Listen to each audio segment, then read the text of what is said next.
Hi, I'm Judy Murdoch. I work with secret rebel entrepreneurs who want to ignite their mojo and package their magic. And today I'm going to tell you a story, and the story is about, well, it says a lot about the kind of person I am and what I stand for and a lot of the reason that I have a business. So I'm going to just jump into the story, and I'll tell you a little bit about I guess, kind of what it all means at the end. So when I was a little girl, we moved from the town that I grew up in, which was a very kind of a open, sort of a democratic type place, kind of place where people sat out on their porches in the evening and the kids all played in the street. And for me, it was like a really great place to grow up. And I really enjoyed my childhood growing up in this area. And in the 1970s, when I was just about to go into middle school, my parents, for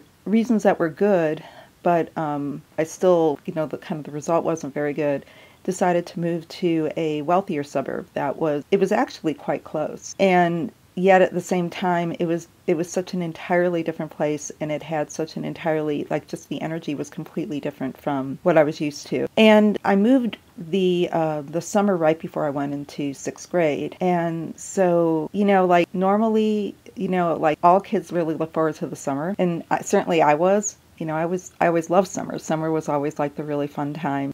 But this time, what I found out was that, unlike in my old neighborhood where summer meant, you'd go outside, you'd hang out with your friends, we'd go to the swimming pool, there was just a lot of fun stuff to do. Actually, because everybody in that neighborhood was pretty wealthy, they all went to their country clubs during the summer. And there was actually, nobody was around. And so, as you might imagine, it was probably like one of the loneliest times of my life. So, I spent a lot of time by myself, just kind of feeling lonely, reading a lot of books, going to the library, stuff like that. And I was so unhappy. My parents finally, decided that they needed to take me to a therapist. One of the things that I really wanted to get a cat.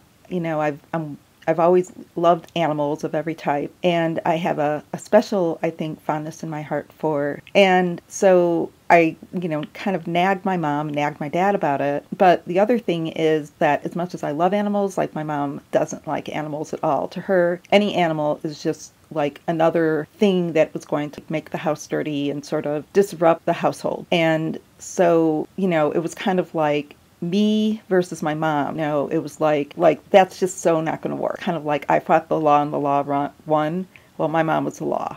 So there was no way that was going to happen. So during this therapy, I was crying a lot and talking about how unhappy I was. And at some point I got into this thing that, well, if I just had a pet, if I just had a cat, it would really, really help. I wouldn't feel so lonely. I wouldn't be so unhappy all the time. And initially my mom kind of went into her reasons for us to not allowing me to have a cat. I don't know, what happened. Maybe there was a look on the therapist's face or something. I have no idea. But at some point during the session, she kind of started to relent. And she said, okay, you can have a cat. I was stunned into disbelief because, wow, this is amazing. I think after that, my mom probably was just kind of hoping that I'd forgotten about what she had said. And if she didn't say anything, the whole thing would kind of it would be like it never happened. But the thing is that when there's something that I really want and I finally get permission to do it, or even something that sounds like permission, I'm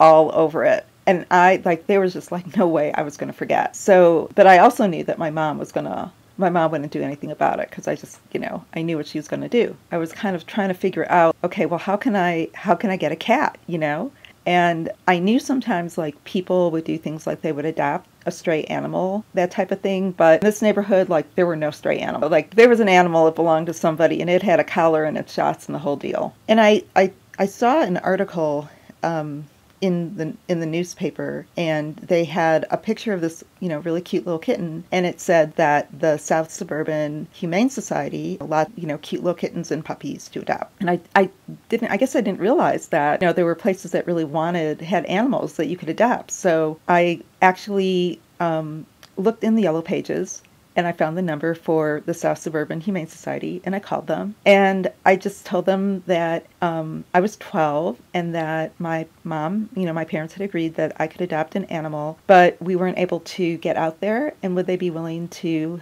actually bring an animal to our house that I would like adopt. So, and and also it goes without saying, I didn't say any of this to my mom, And so that Saturday, the doorbell rings. Here's this lady from the Humane Society with a cat carrier, and there's a kitten in the cat carrier. So I go to the door, and answer it, of course, and invite the lady in. And I'm like, at this point now, I'm like so excited that, oh my God, like this lady's brought like a kitten to me.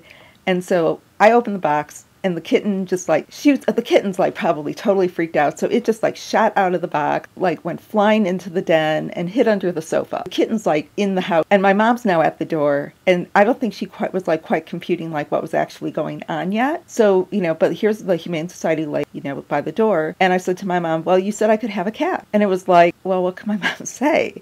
I mean, not only that, but of course, now the lady from the Humane Society standing there. And I'm sure like she didn't want to look like, some sort of terrible, one of these terrible, nasty, moms, and she had said yes, something like, oh, okay. And then the lady from the Humane Society, looking back now, I just thought this was like such the irony.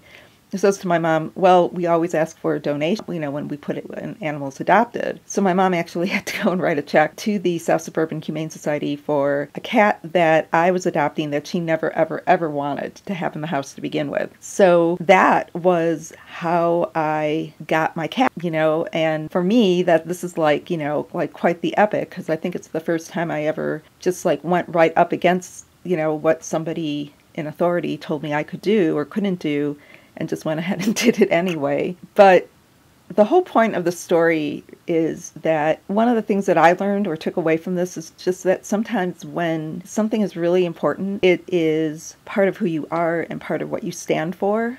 Sometimes you do have to break the rules a little bit, or sometimes you have to do things that people who are in authority, or people who, maybe like people who are in take a more conventional point of view, it would bother them or outright make them angry. And, you have to kind of risk the disapproval or, the words, whether they're making fun of you or whether they're just saying what you're doing is really wrong and you shouldn't be doing it and it's having a bad effect on people. Sometimes you just have to do that. And so, like when I talk about secret rebel entrepreneurs, a lot of times we're secret rebels because, we do break the rules, and maybe sometimes we break the rules in ways that are kind of quiet and nobody sees us do it. But I think that if you're the type of person who really making a contribution is important to you, sometimes you have to be bolder, and sometimes you do have to break rules in ways that are a lot more public, and you're going to have to risk public disapproval or,